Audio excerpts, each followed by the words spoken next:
Here's another one that's just starting. Look at that. Hey guys, and welcome back to the WT Farm Girl channel on our first generation family farm, where we are starting a Christmas tree farm. Yes, indeed. If you have not seen the videos on the Christmas tree farm, you can be sure to watch the one up here or click the Christmas tree farm playlist.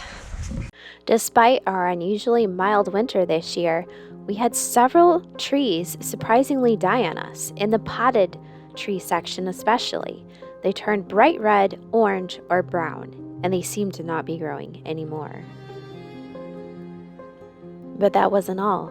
The trees continued to go downhill. They were turning bright yellow and still showing signs of redness popping out on their little needles.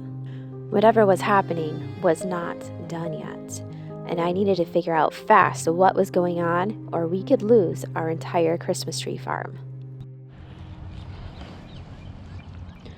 Yep, definitely finding all sorts of uses for these tree work pants. I wasn't quite sure where I was going to stick my shovel, but I got a shovel in there and a knife in my hand.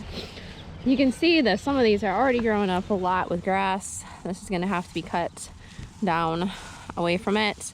But these trees were yellow and changing colors way before the grass started growing. And actually, it's probably growing pretty strongly because of those fertilizer tabs. If you notice, the grass right around the tree is a lot taller than the grass on the outskirts of the tree, by probably about 2 to 3 inches maybe. Not everywhere, but some areas. So we're gonna find some of these yellow trees to kind of cut and see exactly what's going on.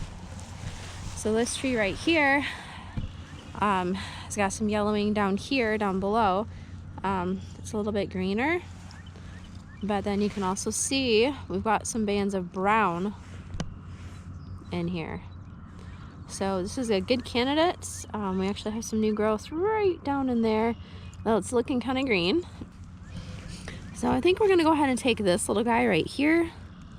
Pruning shears are your best bet, but I don't know where mine are at the moment, so we'll just clip him like that, and then we're gonna step him into a Ziploc bag. And we're gonna collect from a couple different trees that are yellow, just to get an idea. This one's looking kind of yellow. This one's looking yellow, and we're developing some red. So this could be a tree that's just starting to die, so this would be another good candidate to pull from. And let's see, this area looks like it's trying to fill in, so we don't want to take from there. Maybe what we'll do is we'll take from this side, or actually this side right here. And we'll just go ahead and take it from right there. So that way it'll kind of also trim the tree a little bit. Now we're also going to pull from some of these dead ones. I don't know if we're going to get anything conclusive off from those, but we'll see. And then a couple of the best looking ones, if I can find any. I think that one down there might be good. So one of the things is I'm digging and trying to get soil samples from these trees is the clay is really hard packed. I mean, look at this. Look how hard packed this is. There are still worms in there. There's actually a worm. I don't know if you can see him wiggling around down there. So it's not like the soil's dead. There are organisms and such inside the soil, but it could be that the soil is just so dense that it's either holding the fertilizer too much or it's just smothering the trees. So hopefully these samples will tell us something. If all the nutrients and levels are right, then we know it's going to have to be the compaction of the soil. In the fall, I had intended to go through and overseed with some sort of taproot plant, but it never happened. It was so busy, time got away from me. So looking at this, how compacted this is. So basically, to take my soil samples, I don't have an actual soil probe. So I cut a slice out, and then I take my trowel and I dig out about where the root zone is of the tree, and I get a soil sample from there. You know, I mean, even the ones that you pound into the ground, this clay is so hard that I've had those bend before. So it's some tough clay. Anyway, we're gonna be running samples in today, so I don't know how long the results will take to come back, but I'm really hoping for some answers. You know, I was so focused on these dead trees that I didn't even stop. Like right after I turned off my camera, I looked over, I'm like, are you kidding me? Right next to the dead tree is a very healthy live tree. right here. That's the tree that I just got done taking samples from. And this is the tree right next to it. Look, this tree is looking absolutely amazing. We do have a little bit of die off right here. And you can see some of the needles turning a little bit red right through there. But overall, we have a lot of nice growth. See down here, we've got some tiny little guys popping in. This is all looking really good right through here. So that is absolutely amazing.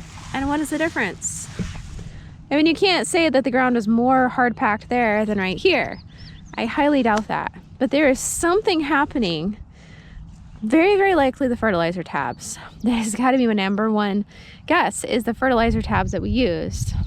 Because each of these trees out here had a tab inserted. The only trees that did not get the fertilizer tabs were the bare root trees on the far end. So what we're going to look for with these bare root trees is to see if they're turning brown like this. This red brown, that is a shock. That means something happened that should not have happened, and the trees suffered greatly. So if we look through here, we see a lot of trees that have obviously suffered, like right here. That one I had to pretty much butcher. That one I had to butcher. This one, these were all in really bad shape when we got them. They were just kind of all over the place. This one's kind of interesting because this one, I don't even know what to make of this one. This one just looks awful. But this is how it came. So you can see all of these little buds that started to pop open. Likely these were popping open during winter and then frost came through and killed them. But as we come down this line, like I said, none of these guys really got fertilizer tabs. I did sprinkle a little bit of fertilizer on the top. Here's another weird one. Look at this. You can see these buds trying to pop open, but then the cold comes through and kills them off. So these guys are just... And again, these trees right here were the ones that we planted in like June when it was like 80 degrees and we tried desperately to water them, but they literally came out of the freezer from like, I don't know what temperature their freezers are, into 80 degrees. I mean, that would shock anybody. This one, very possibly, oh, no it doesn't. Look at that. This is trimming I did on it. So there's no brown. There is no brown on any of these trees out here. This is the same soil as up there. That is hard packed clay. This is hard packed clay. This one is looking a little bit yellow, but we look down further and we can see the newer growth is actually quite green. Bare root trees, I mean, you expect about 20% of bare root trees are expected to die. So we are still, I believe, below that 20% mark.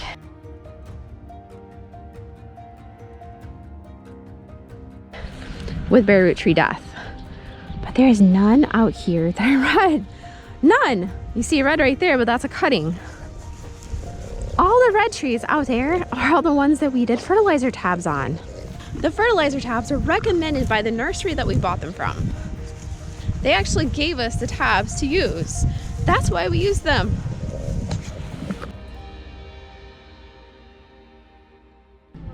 You look like you're all ready for an adventure. All right, so our farm errands today took us off to Lake Michigan. We actually picked up our 100 Christmas trees today, Canaan firs. So now we were 10 minutes away from the beach. So since we never go to the beach, and Aaron has only been to Lake Michigan 3 times in his whole life, all when he was under the age of 3. So this is the first time he's ever been to Lake Michigan. Like, being able to remember it. Look how beautiful it is. Man, it's been forever since I've been out here. We wanted to come now, not so we could sit in the sun, but so we could look for rocks. What is that? What? Fencing?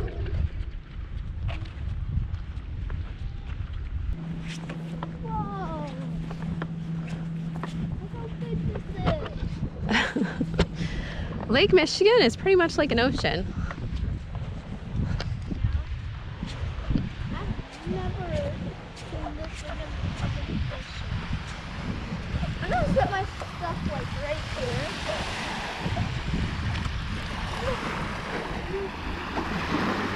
Oh, the tide is up pretty high. I don't know if we're gonna find much.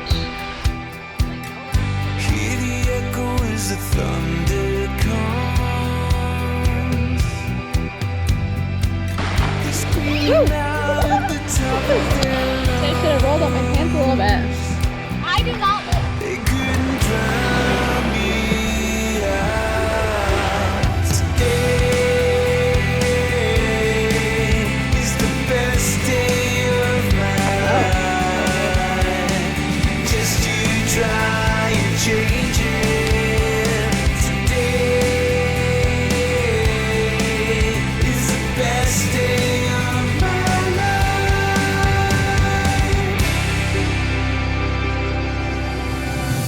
Hear the singing of 1,000 tongues, shouting out with everyone. The voice is like a mountain song, couldn't drown me out. Today is the best day of my life. Nothing's gonna change it. Today is the best day of my life.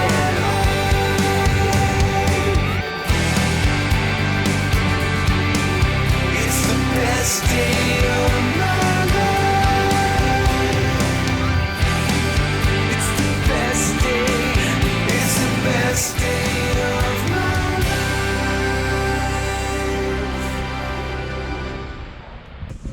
life. We have our new round of trees to replace the dead ones.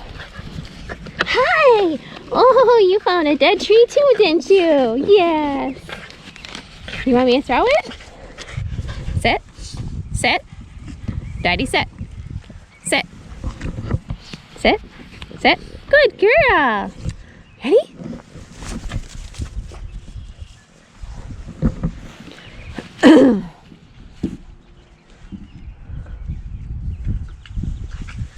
Yeah, I think we're gonna be busy with dogs today. Eric got the grass all freshly mowed. Or at least some of the grass. Most of the grass except for this area.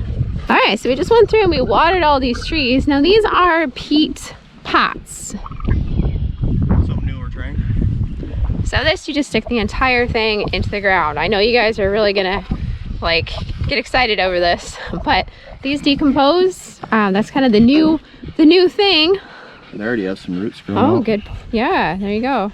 You can see it's breaking down already just from being wet. Some of these are crumbling, oops, falling apart. So now the material that they actually use is just basically wood chips, sand, and some fertilizer. That's pretty much it. So these guys all look a little strange. These are Canaan firs. Canaan. I think it's properly pronounced Canaan, but in Michigan we say Canaan. So anyway, these are looking very leggy because they've been planted close together, but they're gonna spread out, as he explained. So it'll be interesting to see how these actually manage to branch out. I want to try to do clippings. Yeah. You can see it yourself, like $5,000. Yeah, I wasn't gonna tell the guy at the greenhouse that we hopefully won't be having to purchase too many trees from him, because when we do go through and prune them, we end up with a lot of clippings that can be regrown into actual trees just like this. Now, did you know that he actually plants all of these from seeds? I asked him, I said, do you go through and use the clippings to plant new trees? He's like, no, we grow them from seeds. Well, since we have all those 500-gallon pots, we might as well. Put them to use. All right, so we are going to be trying out. Worm digger. Daddy's already on a roll digging holes for our trees. She loves eating worms. She does. She's a worm-eating machine. Good. You see a worm in here? Look at, she gave me a side eye. Did you see that? She just quit staring at me. So I'm not sharing. All right. Anyway, so we have the power planter system here. We have our DeWalt Flex volt drill. You guys had asked if this has reverse. I did look through the manual. It does have reverse. We actually have the stabilizer bar on there, so we're gonna give this a shot. Ooh, don't lose that top guy. All right, let's pull this out, see what it looks like. This one's actually rooted pretty good. So it might not actually even be dead. I'm pulling pretty hard on it. Well, maybe we should dig it up and see what the roots look like. It has no buds up there though. Yeah, but I mean, if it's suffering, it'd be crazy if this thing actually, yeah, look at it. It still has a lot of roots that just got broken off. I don't know if it's actually dead. You know, I'd be curious if I just went through and put these into pots and just kept them watered and see what they do.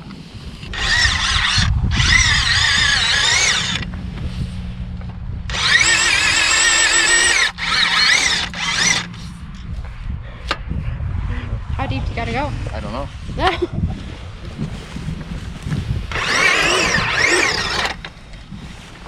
Yeah. Oh, that's probably a little bit too deep. We'll have to knock some dirt in. There's worms in there. Yeah, you can see the clay right here.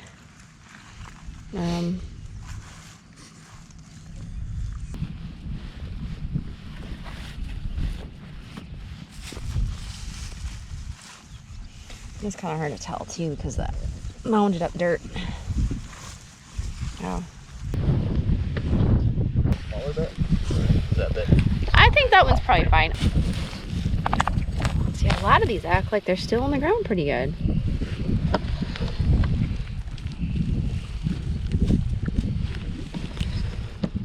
I mean, that's got... That was really dead. It's curling and everything. Yeah, but the roots are still there. You would think that the roots would be gone. That was from my shovel.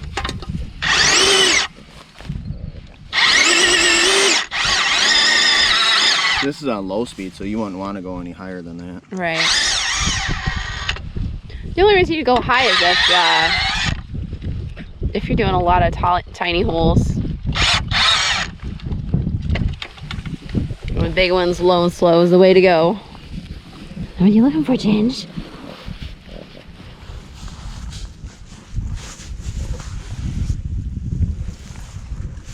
Deeper? I think that's about right. Maybe just a tiny bit deeper.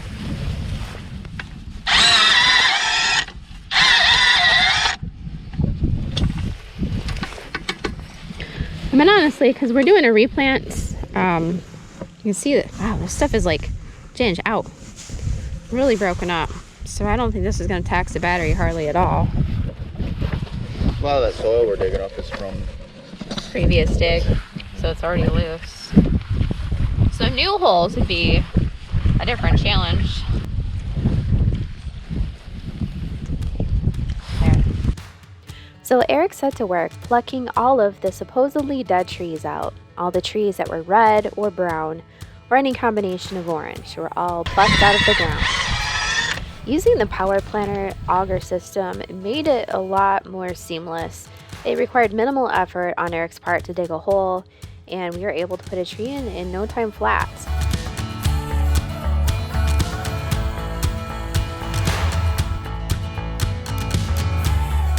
Although for being dead, some of these trees put up quite the fight.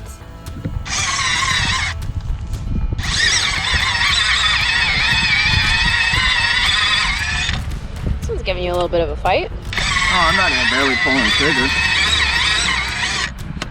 Try not to like fling that dirt around a lot. Oh, it just seemed like it was pushing into your leg. Do you find that stabilizer bar is really helping to keep it from getting out of crazy control? It's digging really easy.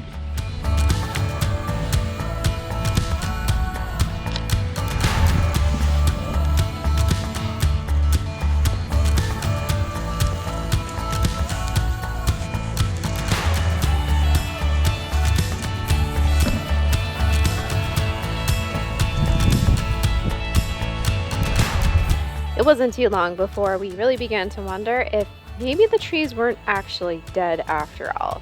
Some of these trees seem to have some major root systems still attached to them, while others seem to have not much of a root system attached to them. Were these trees actually still okay? It's kind of hard to say. Maybe we could replant them and see. So we put them all in a pile to sort through later and possibly replant somewhere else. The auger definitely worked perfect. I mean, definitely way to go over a shovel. It loosened the dirt, super easy. For replants in between trees, it's the best tool, I think, in my... Over a shovel. Definitely. Yeah, and I think too, because you were making the holes and I was going through and planting them, and it was so fast just to, easier to pack the dirt. yeah, it was nice and loose, and you could just flick it into all the holes rather than trying to piece it in. So we've done 40 trees, and how long do you think we've been out here? Oh, maybe an hour. Yeah. And honestly, we probably could have gone faster, but we're just kind of Take my time. Yeah, we're just farting along. We're not in a hurry right now. We're just enjoying the weather, the fact that it's nice. It's not super warm, but it's very nice. It's good planting weather. All right, we'll catch up again tomorrow.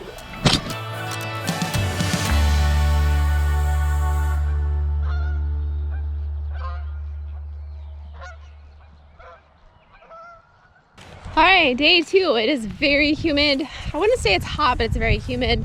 Here's our line of trees, and Eric is done with all of these pre-augered holes. So last year we augered all these holes, and all of those holes were dug with a little trowel. So Eric wants me to get some footage of him digging holes in the non-prepped ground. So like I said, all these had holes dug with a 12-inch auger last year. We're using the 9-inch or 7-inch, I forget which one it is, auger out here.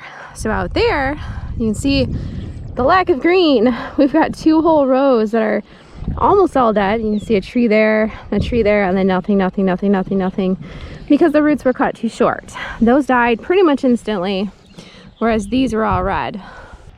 So again, that ground was not pre-augered, so it's giving the drill a little bit harder time, but we want to show you what it looks like for a non-pre-drilled hole. So you can see how this ground is pretty loose. This is like a sandy clay loam. Yeah, it's a little sandier over in this corner. Yeah, and some of it's really hard clay and some of it's sandier. All right. So this is the first row of bare root we did. We got all the Frasers replanted, the potted ones. These were bare root. Canans. All right, you ready? All right.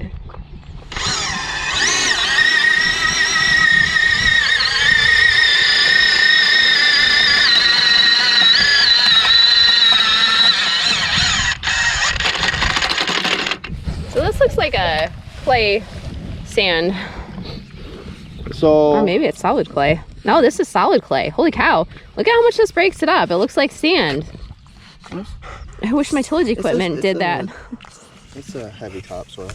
No, this is So clay. I'm just kind of feathering the throttle on these. I'm not like giving it full power, because I'm trying not to fling the dirt like everywhere. And then I kind of just bump the throttle like that to shake the dirt off. Have you had to use the reverse function at all on it? Nope. I mean, it's really powerful.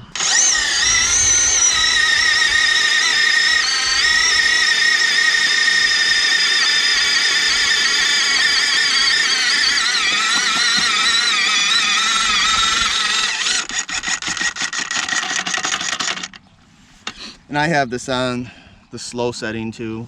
Right, yeah. And actually the clutch system only works on the slow setting. It does not work on the high setting. This bar's nice to have on here too. Like you can brace it up against your leg. Yeah, which helps keep it from turning. That's a nice strategic point. But yeah, you can see we're definitely getting some use out of it, you know? Yeah, right off all the paint.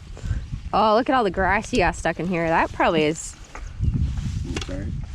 making a little trickier for you to bite in there. This really helps to center it. Oh yeah, the point, and it's got a pre-auger point on it too, which is nice. And we're going a little deeper than what the tree needs to be, just to have some loose soil in the bottom Yeah. for room for the roots to grow. Yep. All right. So this is all clay. This is all clay right in there. A little bit of sand. I am doing a little bit of down pressure, but not much. You kind of just push as hard as you want it to drill, you know.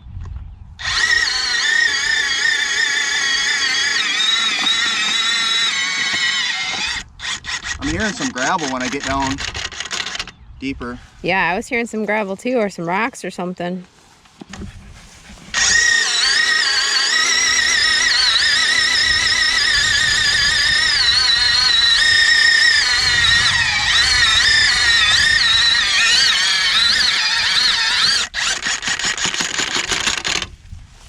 This would have worked great for the bare roots instead of the shovel. Oh yeah. Oh my goodness. I don't even think we would have had to cut the roots. We could have just gone right down deep and thrown it in there. Yeah, with the smaller bit. Mm-hmm. Yeah, that probably would have been fine. Or even this bit, because I mean they had good sized roots on them. Yeah, you're right. Some of them did. I do remember that I had it to was, get creative. they were like beefy, like wide. Yeah, they were very wide. Aaron. I needed some. I just need to see how cute you are. All right, so we're back here in the back part of our property. This is where we did just a set it and forget it planting of some of our Canaan trees. These were the bare roots. They've been sitting in my barn for weeks. So we've got 3 planted right here. They haven't been trimmed. They haven't had anything done. Right off the bat, we can see that something ate the top off. And this one's probably the same, unless it just never came out. But I mean, you look at them. This is green, and this is just a little bit yellow. This is just a little bit yellow too. And this is looking about the same. Something ate that branch right there. But it is nice to have a variety of areas where they're planted to see how they're doing. And these look exactly the same as the other trees, but we want to see what trees have actually died and how they're doing overall as a species on our property. And this, no, we just want them to just like act. The soil here is really fertile, down there especially. I mean, this soil right here that I'm walking on is pretty dead. I mean, you can see there's not much growing in it. We've got some more trees planted out here in the middle that we'll probably end up having to dig up. I should have grabbed my shovel so we could have done it today, but that's okay. So we're gonna plant some of the dead trees. The dead, maybe not dead trees, just to see. I feel really bad about digging them up when they might not actually be dead. They might just be in a coma, tree coma. So we're gonna give them a second chance at life. Let's see if we can find the ones that were back here. Then we got some over here. Oh, I can see some red. Then we've got some trees over there. Okay, so now we see why it's red. It got snapped, and that's the only reason why it's red. This one's actually got some new growth coming out right here. But I mean, overall, it's doing pretty good, other than the fact the top just got snapped on it. And that's okay. We're not expecting these to survive. This one's got a little bit of suffering going on right here. Actually, those are branches that broke. This one's a branch that's dying. This is a branch that broke. And you know what? Some of these trees, that one definitely died. Some of these trees might be getting peed on by deer too. I mean, who knows what happens out here? You know, if you've got one tree that all the deer want to mark their territory on, or cats or dogs or coyotes, whatever, that's going to have an effect too. And that could be what's affecting that one tree where it's dying from the top down. These guys are actually in a little bit more of a shady area. Now, all of this ground is really dense clay. This is wet bottom clay. That tree is looking really good. You can see some of the buds have died off just because of the way it's sprouted. That one's looking amazing. That one's looking so-so, but still pretty good.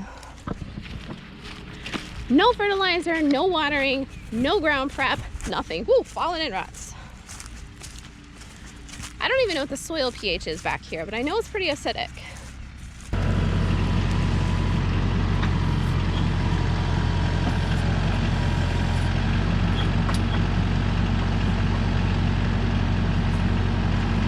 Watch out, Aaron, you need to stay back.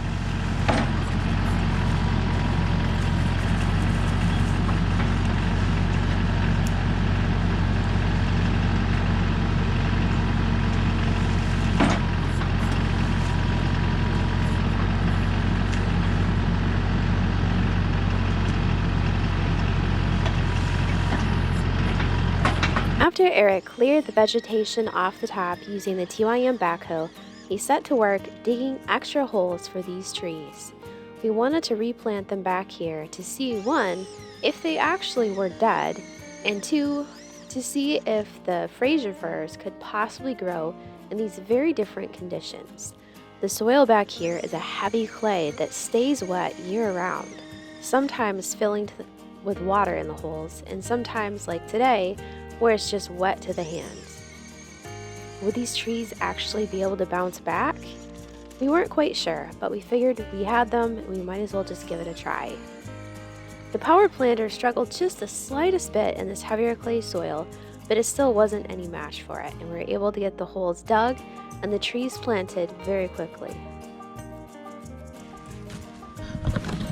And just for the record, these are Frasers, and they don't generally tolerate as much of conditions as the Canans, but it'll still be good to see what happens to them. But what did the lab have to say about the Christmas tree pine needle samples and soil samples we sent into them? What are we planting this year on our Christmas tree farm? And how are our newly planted trees actually doing? Stay tuned to find out all this and more in upcoming videos. Be sure you're subscribed, especially if you've ever considered planting a Christmas tree farm, so you don't miss out on any of these valuable learning experiences. Thank you guys for watching. Love you. Take care. Bye.